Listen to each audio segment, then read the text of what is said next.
আসসালামু আলাইকুম। আমি লেটস নো থেকে ইতালির কাউন্সিলর নূর বলছি। আজকে আমাদের সিরিজের ৪ নাম্বার ভিডিওটা দেখাবো। আজকে একটা ইম্পর্টেন্ট জিনিস দেখাবো, সেটা হচ্ছে ভিএফএস এর চেকলিস্ট। তো ভিএফএস এর চেকলিস্টে কি ডকুমেন্ট থাকে, এমবাসি ফেস করার সময় কোন ডকুমেন্টগুলা লাগবে, কোন ডকুমেন্টগুলো আপনারা অ্যারেঞ্জ করে রাখবেন যাতে আপনারা এমবাসি ফেস করতে পারেন, সেটাই আজকে দেখাবো। আর এটা আমরা দেখাবো কোথা থেকে? আমাদের যে ইটালিয়ান এমবাসি আছে সেখান থেকে। তো চলুন আমরা চলে যাই ওয়েবসাইটে। সার্চ করতে আমরা কি লিখবো? প্রথমে আমরা লিখবো হচ্ছে ভিএফএস ইটালি লিখে আমি সার্চ করছি। এই যে ভিএফএস গ্লোবাল একটা এসেছে, আমরা এখানে ক্লিক করে নিলাম। আচ্ছা, এই যে ক্লিক করার পর এই ইন্টারফেসটা আমাদের সামনে আসলো। এই যে দেখা যাচ্ছে এখানে ভিউ মোর নামে একটা অপশনস আছে, আমরা এখানে ক্লিক করব।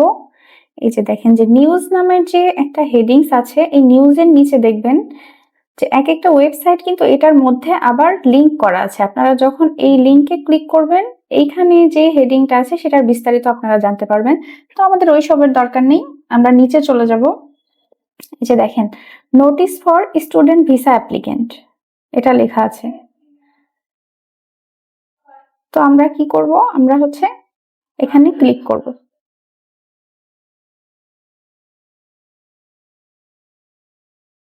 আচ্ছা, নোটিস ফর স্টুডেন্ট ভিসা অ্যাপ্লিকেন্টের নিচে দেখেন স্ক্রল করলে আপনারা পাবেন স্টাডি প্রি এনরোলমেন্ট চেকলিস্ট। এই যে অপশনটাতে আমরা ক্লিক করে নিচ্ছি। এই যে দেখেন এইখানে কিন্তু ফর্মটা অনেক সুন্দর করে অর্গানাইজ করে দেওয়া আছে, কোন ডকুমেন্টের পর কোন ডকুমেন্ট লাগবে আমি এখন ডিটেইলসে আপনাদেরকে এক্সপ্লেন করব। তো আমরা ফার্স্ট পেজে চলে যাচ্ছি। এই যে দেখেন এখানে কিন্তু বলেছে national D type visa application form.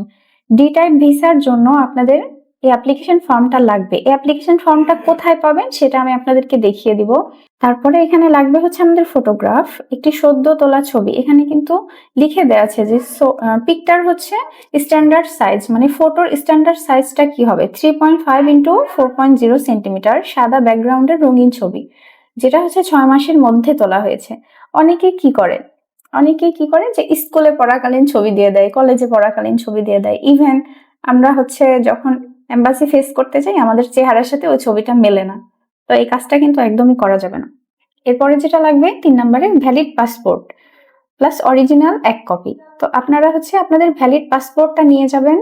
আর পাসপোর্টের মেয়াদ এখানে কিন্তু ইলাবোরেট করে লেখা আছে। পাসপোর্টের মেয়াদ ভিসার মেয়াদ শেষ হওয়ার তারিখ থেকে অন্তত আরো 3 মাসের জন্য অবশ্যই বৈধ থাকতে হবে। এটার মানে কি? এটার মানে হচ্ছে যখন আপনি এম্বাসি ফেস করবেন আপনার পাসপোর্টের মেয়াদ এক্সপায়ার যাতে না হয়, মেয়াদ সেখান থেকে আরো 3 মাস থাকতে হবে। অনেকেরই পাসপোর্টের মেয়াদ চলে যায়, সেই মেয়াদ উত্তীর্ণ পাসপোর্ট দিয়ে কিন্তু আপনারা ভিএফএস ফেস করতে পারবেন না। মিনিমাম 3 মাসের মেয়াদ থাকতে হবে। আচ্ছা, আর আপনার পাসপোর্ট দেখা যায় অনেকে দেশ বিদেশ অনেক জায়গায় ঘুরেছেন, তো সেখানে দেখা যায় যে পাসপোর্টের যে পেজগুলো থাকে সব আপনার হচ্ছে সিল পড়ে গিয়েছে। এরকম থাকা যাবে না, কমপক্ষে অব্যবহৃত পৃষ্ঠা থাকতে হবে 2টি। এখানে কিন্তু একদম মেনশন করে লেখা আছে। আর আপনারা কি করবেন, এই পাসপোর্টের যে ফ্রন্ট পার্টটা থাকে সেই জায়গাটা সুন্দর করে স্ক্যান কপি করে নিয়ে যাবেন। তারপর প্রুফ অফ প্রি এনরোলমেন্ট 4 নম্বর যে অপশনটা, আপনারা সিমিয়া বা ডভ যেটাই বলেন সেটার একটা প্রুফ লাগবে।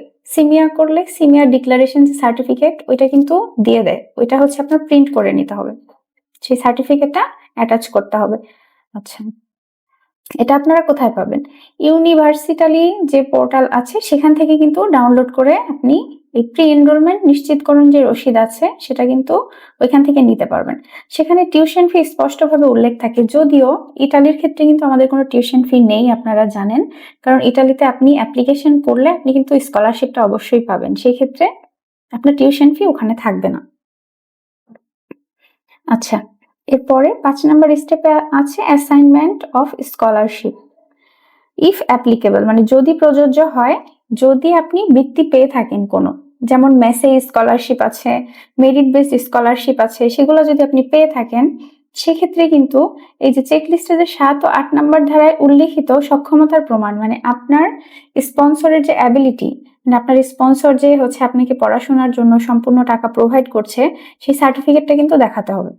আপনি যদি বৃত্তি পেয়েও থাকেন, মানে স্কলারশিপ যদি পেয়েও থাকেন, তারপরেও কিন্তু স্পন্সরশিপের যে টাকার অ্যামাউন্ট সেটা কিন্তু দেখাতে হবে, মানে ব্যাংক স্টেটমেন্ট, আমি আর কি ব্যাংক স্টেটমেন্টের কথাই বলছি। তো এরপরে হচ্ছে ল্যাঙ্গুয়েজ সার্টিফিকেট। আমরা কিন্তু জানি যে ল্যাঙ্গুয়েজ সার্টিফিকেট এখানে B2 লেভেল লেখা আছে। তো B2 লেভেল মানে হচ্ছে আপনার 6, আপনার কিন্তু মিনিমাম 6 থাকতে হবে। অনেক ইউনিভার্সিটির রিকোয়ারমেন্ট কিন্তু 5.5 থাকে, কিন্তু আমরা 5.5 দিয়ে কিন্তু হচ্ছে এমবাসি ফেস করতে পারবো না। এমবাসিতে একদম স্পষ্টভাবে লেখা আছে যে আপনার B2 লাগবে। B2 মানে কিন্তু IELTS এর 6 পয়েন্ট থাকতে হবে। তো এরপরে 7 নম্বর যেটা দেখছি, proof of financial means of the applicant. এটাই হচ্ছে আপনার আর্থিক সক্ষমতার প্রমাণ, যেটা আমি এই যে একটু আগে উপরে স্কলারশিপের যে লাইনটা ছিল 5 নাম্বার পয়েন্টে আমি কিন্তু এটা এক্সপ্লেন করেছি। তো আমি তারপরেও আবার বলে দিচ্ছি, proof of financial means of applicant, আপনার আর্থিক সক্ষমতার একটা প্রমাণ, সেটা কিন্তু দেখাতে হবে। ব্যাংক স্টেটমেন্ট যেটা বলেন সেটা দেখাতে হবে। আর সেটার সাথে রিটার্ন টিকিট, এখানে কি লেখা আছে, প্রত্যাবাসনের জন্য প্রয়োজনীয় আর্থিক সক্ষমতা, মানে আপনি ওই দেশে পড়তে যাবেন, ওইখানে থাকবেন, সেটার জন্য যে আপনার আর্থিক সক্ষমতা সেটা কিন্তু দেখাতে হবে। আর 8 নম্বরের যে অপশনটা সেটা হচ্ছে proof of financial means of the sponsor. আপনার স্পন্সরেরও কিন্তু আর্থিক সক্ষমতা দেখাতে হবে, অ্যাপ্লিকেন্টেরও দেখাতে হবে, এখানে কিন্তু সেই বিষয়টাই বলেছে। আচ্ছা, তো আপনি স্পন্সরের ক্ষেত্রে কোন কোন বিষয়টা আপনি এখানে দেখাতে পারবেন সেটা কিন্তু ওরা একদম ক্লিয়ারলি লিখে দিয়েছে। স্পন্সর কারা হতে পারবে, আপনার পিতামাতা ইতালিতে বৈধভাবে বসবাসকারী কোনো ইটালিয়ান বা বিদেশি নাগরিক, অথবা ইটালিয়ান প্রতিষ্ঠান বা স্বীকৃত কর্তৃপক্ষ, যেমন বিশ্ববিদ্যালয় ও স্থানীয় সরকার স্বীকৃত যে কোনো বিদেশি কর্তৃপক্ষ হতে হবে। আচ্ছা, এখানে কি বলছে আমি আপনাকে বলি, আসলে এভাবে লাইন বা লাইন আপনি বুঝবেন না, আমি একটু বুঝিয়ে বলি। যে ধরেন যে আপনার কোনো ফার্স্ট ব্লাড রিলেশন আছে যার সাথে, সে ইটালিতে থাকে, তো আপনি তাকেও স্পন্সর দেখাতে পারবেন। কিন্তু এমন না যে আপনার খালু বা ফুপা বিদেশে থাকে বা আপনার দুলাভাই বিদেশে থাকে, আপনি তাকে দেখাতে পারবেন না, বিষয়টা এমন না, আপনি তাকে কিন্তু দেখাতে পারবেন না। আমরা কিন্তু জানি ইতালির ক্ষেত্রে, আমি গত ভিডিওতে বলেছিলাম যে কাদেরকে আপনি স্পন্সর দেখাতে পারবেন, অবশ্যই তার সাথে আপনার ফার্স্ট ব্লাড রিলেশনশিপ থাকতে হবে। সো ইটালিতে যদি সে থাকে, ধরেন আপনার বাবাকে আপনি দেখাবেন, আপনার বাবা ইটালিতে থাকে, সেক্ষেত্রে বাংলাদেশে তো তার অবশ্যই একটা ব্যাংক অ্যাকাউন্ট আছে, তো সেই অ্যাকাউন্টের 12 মাসের স্টেটমেন্টটা দেখাতে হবে। ঠিক আছে, এটা দেখাবেন। আর ইতালিতে যদি সে বৈধভাবে বসবাস করে, তাহলে তার যে বসবাসের অনুমতিপত্র থাকে সেটা দেখাতে হবে, মানে রেসিডেন্স পারমিট যেটা বলে সেটা দেখাতে হবে। আচ্ছা, 9 নম্বর অপশনটা হচ্ছে আপনার স্পন্সরের সাথে আপনার পারিবারিক সম্পর্কটা কি। স্পন্সর আপনার বাবা হন নাকি চাচা হন, কিংবা আপনার খালা হতে পারে, অন্য কেউ হতে পারে, আপনার ফুফাতো ভাই হতে পারে, চাচাতো ভাই বোন হতে পারে। তো সেই ক্ষেত্রে আপনাকে তার সাথে যে সম্পর্ক, এটার একটা প্রমাণপত্র দেখাতে হবে। এটা আপনি কোথায় থেকে পাবেন, এটা আপনি আপনার ইউনিয়ন পরিষদ থেকেও কিন্তু কালেক্ট করতে পারবেন। কালেক্ট করার পরে যেটা করতে হবে, আপনার এটা নোটারি, এটা করে নিতে হবে, এটা কোর্ট থেকে আপনাকে করে নিতে হবে। আচ্ছা, তারপরে 10 নম্বরে প্রুফ অফ অ্যাকোমোডেশন। আচ্ছা, আপনি যে দেশে যাচ্ছেন, ইটালিতে যাচ্ছেন, সেক্ষেত্রে কিন্তু আপনার অ্যাকোমোডেশনের একটা প্রুফ দেখাতে হবে যে আপনি ওই দেশে গিয়ে কোথায় থাকবেন। বাইরের দেশে যেতে গেলে সবচেয়ে আগে আমাদের কিন্তু জরুরি আমরা ওই দেশে গিয়ে কই থাকবো, এই বিষয়টা আগে এনশিওর করতে হবে। সো সেক্ষেত্রে আপনারা কি কি করতে পারবেন এখানে সুন্দরভাবে লেখা আছে, আমি আপনাদেরকে একটু এক্সপ্লেন করে দেই। 30 দিনের জন্য অস্থায়ী আবাসনের রিজার্ভেশন রসিদ। আচ্ছা, আপনি যদি পার্মানেন্ট নাও হয়, হতে পারে যে আপনি 30 দিনের জন্য একটা হোটেল বুকিং করেছেন, এটা কিন্তু আপনার অস্থায়ী রিজার্ভেশন, এটা কিন্তু স্থায়ী না, কারণ আপনি হোটেলে তো আর সবসময়ের জন্য থাকবেন না। কিন্তু আপনি চাইলে সেটা রিজার্ভেশনটা দেখাতে পারেন, কিন্তু এটা 30 দিনের জন্য হতে হবে কমপক্ষে। কিংবা কোনো অ্যাপার্টমেন্ট আপনি হচ্ছে ওখানে ক্রয় করেছেন, সেটা হতে পারে। কিংবা আপনি কোনো অ্যাপার্টমেন্ট ভাড়া নিয়েছেন বাংলাদেশ থেকে, ওইখানে আপনি যাওয়ার পরে কই থাকবেন এরকম একটা ভাড়া নিয়েছেন, সেটার একটা স্টেটমেন্ট থাকতে পারে। তো আপনি সেই স্টেটমেন্টটা কিন্তু দেখাতে পারবেন। আচ্ছা, তারপর 11 নাম্বারটা, সেটা হচ্ছে one way airline ticket booking.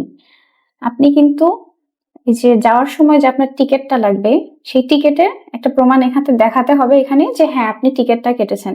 এটা কিন্তু এম্বাসি ফেস করার সময় লাগবেই। এখানে আর এক্সপ্লেইন করার কিছু নাই, আপনার ওয়ান ওয়ে মানে আপনি যাচ্ছেন, শুধু এই যাওয়ার টিকিটটা থাকলেই হবে। 12 নম্বর অপশন হচ্ছে ট্রাভেল ইন্স্যুরেন্স। এই যে ভ্রমণ বীমা যেটা বলে, এটা কিন্তু আপনার লাগবে। ট্রাভেল ইন্স্যুরেন্স এটা কিন্তু লাগেই বিদেশে যাওয়ার ক্ষেত্রে, অ্যাকোমোডেশন, ইন্স্যুরেন্স, এয়ার টিকেট, এই 3টা জিনিস তো একদম ম্যান্ডেটরি, আপনি যেই দেশেই যান এটা আপনার লাগবেই। আচ্ছা, 13 নম্বর যে অপশনটা দেওয়া আছে সেটা হচ্ছে যারা বিবাহিত এটা হচ্ছে তাদের বিবাহিত যারা তাদের হচ্ছে বিয়ের যে একটা সার্টিফিকেট থাকে, যেমন কাবিননামা, নিকাহনামা এটা থাকে, এটা হচ্ছে সেই বিষয়ে বলা। তবে ইতালিতে যাওয়ার ক্ষেত্রে আপনি যাওয়ার সময় তো আর আপনার স্পাউসকে তো আর নিতে পারবেন না, তো সেক্ষেত্রে এটা আপনি স্কিপ করতে পারেন, কারণ স্পাউসকে তো আর আপনি সাথে নিয়ে যেতে পারছেন না। সেক্ষেত্রে আপনি যদি এই কাগজগুলো পরেও রেডি করেন, আপনার স্পাউসকে আপনি যদি 2-1 বছর পরে নিয়ে যেতে পারেন, আপনার যদি সেই অ্যাবিলিটি থাকে নিয়ে যাওয়ার, আপনি হচ্ছে তখন যখন নিয়ে যাবেন এটা তখন দরকার হয়। তখন হচ্ছে আপনার যে নিকাহনামা আছে সেটা অ্যাপোস্টাইল করতে হয়, নোটারি করতে হয়। এটা হচ্ছে তখনকার বিষয়। 14 নাম্বার হচ্ছে আপনি যদি মানে নিজে ক্যাপাবল না হন, মানে 18 যদি না হন, সেক্ষেত্রে 18 মানে 18 বছরের নিচে যদি আপনি হন, এটা হচ্ছে তাদের জন্য প্রযোজ্য। তবে আরেকটা বিষয় আমি বলি, আমরা যারা বাহিরে পড়তে যাব 18 বছরের নিচে অবশ্যই আমরা যাই না, কারণ আমরা সচরাচর যাই ব্যাচেলরে অথবা মাস্টার্সে, আমাদের ততদিনে 18 বছর হয়ে যায়। তো আসলে এই বিষয়গুলো আমাদের জন্য ওইভাবে লাগবে না। আর 15 নম্বরটা হচ্ছে যারা বাংলাদেশি না, এটা তাদের জন্য, এটাও আমাদের দরকার নেই। তবে যেগুলা দরকার আমি একদম পুরোপুরি সুন্দর করে আপনাদেরকে এক্সপ্লেন করে দিয়েছি। এরপরেও যদি আপনাদের কোনো কনফিউশন থেকে থাকে, আপনারা কিন্তু আমার ভিডিওর নিচে কমেন্ট বক্সে কমেন্ট করতে পারেন। পরবর্তী ভিডিও আমি আপনাদের যে প্রশ্নগুলো থাকবে, ইনকোয়ারিজ গুলা থাকবে, সেগুলোর অ্যান্সার হিসেবে আমি আরেকটা ভিডিও আপনাদেরকে বানিয়ে দিয়ে দিব। সেক্ষেত্রে আপনাদের কনফিউশন সব দূর হয়ে যাবে। তো আজকে এই পর্যন্তই। আজকে আর আমি কথা বাড়াচ্ছি না। নেক্সট আবার অন্য একটা ভিডিওতে আপনাদের সাথে দেখা হবে। আসসালামু আলাইকুম।